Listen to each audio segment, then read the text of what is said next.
Hey guys, my name is Elijah, and in today's tutorial I will show you how to do green screen in Davinci Resolve. So I will drag my green screen video. This is the video that I am talking about, and I want to remove this green screen right here. So go to Color tab, move your playhead where you want it to be, and then go here to this HSL icon. Then make sure this one is selected and click on your green screen. Now go down here and do this in and out ratio all the way to the left, so it's -100, and then click right here and go ahead and add alpha output.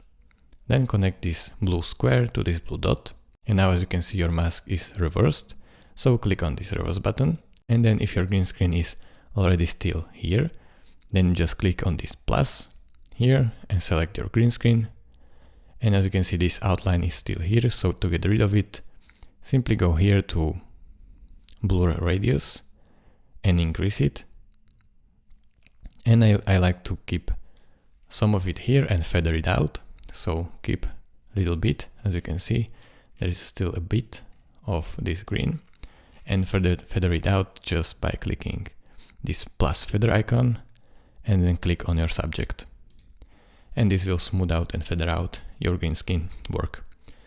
So it's that easy, guys. Thank you for watching. If this video was helpful to you, consider subscribing and liking this video, and I will see you in the next tutorial. Bye bye.